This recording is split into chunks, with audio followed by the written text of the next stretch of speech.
That's the Hall of Famer Chris Carter making googly eyes at this guy or NBA guy. That's Nick Wright. I'm Jenna Wolf. Googly eyes. That's what I'm getting ready to do. I'm going to make googly eyes, and you know what? And then I'm getting ready to slide into your DM. Exactly right. That's exactly what we do. That's how we're going to start this Monday. A bizarro show with crazy things the three of us have said that just make up our. I wish the camera could have had you on camera before. 30 seconds before Jenna's like, we let's go, see? Give it to me. Somebody's got to get these guys. All right, guys, get it together. Get it together. We actually start in 5 seconds. 4, 3, hey, 2, we have a great show for you today. Really only one place where we're going to steer this ship, and that's with the only NBA game on the schedule last night. Here we go. I need to go outside and find me a park bed. Warriors looking to even up the series with Toronto. Game 2 picked this up late, 30 seconds to go. Raptors down 5. Kawhi the miss, but it bounces out to Danny Green, and he nails the 3. Raptors within 2. Next possession, time winding down. Steph Curry to Sean Livingston to a wide open Andre Iguodala with time. Nails the open three-pointer, and the Warriors go on to win 109-104, but not without some big injuries we will discuss. But first, let's get to some post-game sound with Steph Curry.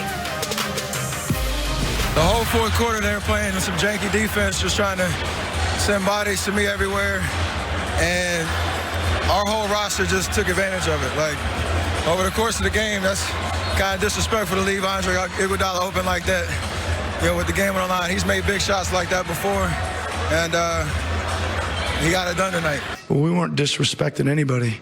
We were up guarding hard, and we put 2 on Steph, and he almost threw it right to Kawhi, right? Pretty good defense. I really didn't see where Iggy came from. He came up, Livingston found him, and he knocked down a shot, big shot. Did you want to see the ball in his hands in that situation compared to anybody else on the floor? No, we wanted to see it in our hands. We wanted to get a steal.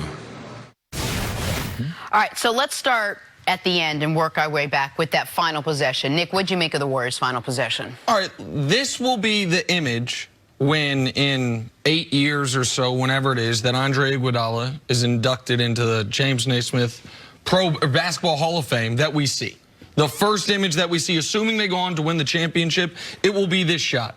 And sports are funny that way, because that was a terrible shot.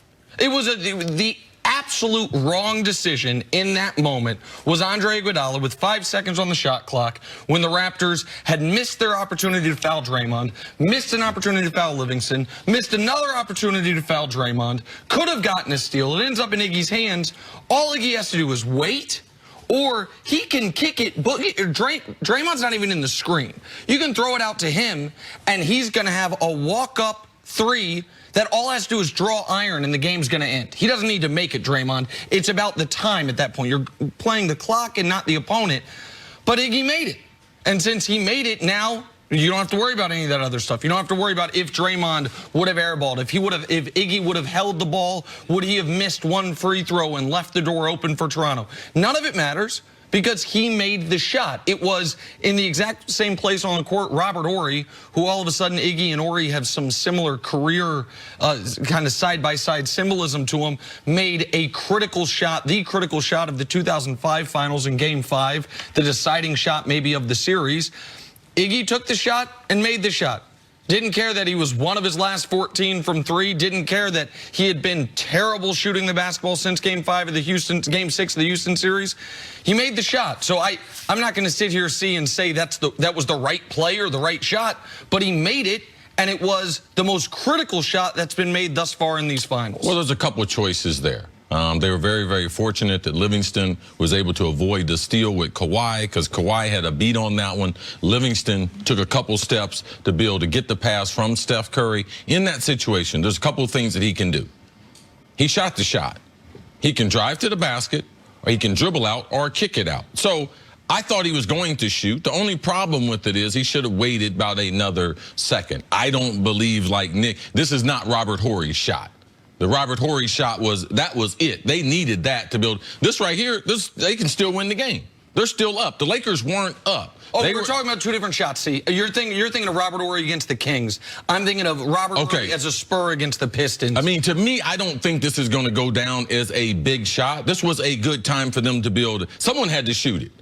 You know, and I just thought it was an idiotic shot. It wasn't a smart basketball play. He should have thrown the ball back out because you knew they were trying to foul. I believe he lost concept of time and of space and what to do. So he makes the shot. That's what their role players did. He came in. He was gimpy, didn't have a great game, just like the rest of their bench to be able to salvage game number 2. To me, it wasn't about this shot, wasn't about the last play. It was about the bench, them making adjustments, playing bigger, and their bench won this game for them. Look, if you didn't watch this game, this wasn't Warriors from start to finish. It was a tough game for the Warriors. They trailed once again by double digits. They had a rash of injuries that we're going to get to and talk about. Despite all of that, despite a cold start from Steph Curry, how did the Warriors win this game? Well, there was the 18-0 run is what everyone's going to focus on to start the second half, but it really started a little bit before that. With a minute and a half left in the third quarter, the Raptors were up 11, and these are these critical moments at the end of quarters going into halftime where the difference between being up 11 and up 15 is huge, and the difference between being up 11 and up 5 is equally huge in the other direction. The Warriors went on a sneaky little 9-3 run to close the second half where they hadn't played well, they hadn't been making shots, and all of a sudden they go into halftime only down 5. And then that Raptors crowd, which is so great at the start of games, guess what no NBA arena has?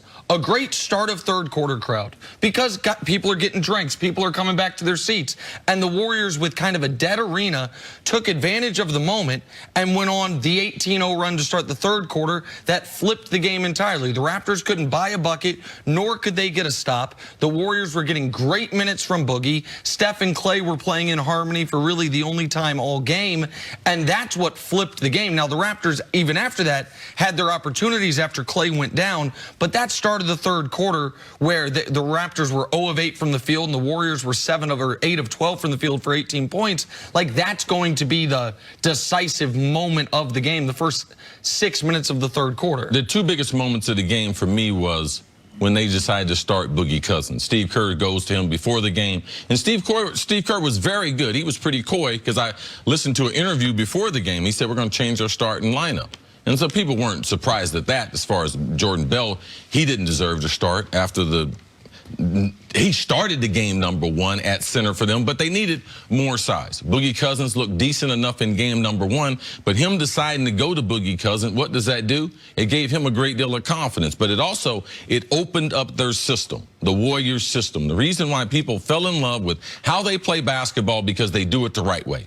Picking, cutting, unselfish, but passing the basketball, which sometimes is a lost art. All their 22 field goals the second half were assisted on. 34 of their 38 field goals they had, 34 of them were assisted on. This was the Warriors basketball. We're going to move the basketball. We're going to cut without the basketball. This is what won out for them, their system of being able to, you know something, I got a good shot. I'm not going to take this for a better shot. And that constant movement, to me, that right there, that was the biggest difference between game 1 and game 2, playing a lot bigger for the Warriors and moving the ball around. All right, you did touch on Boogie. Time now for Put a Grade on It, sponsored by CarMax.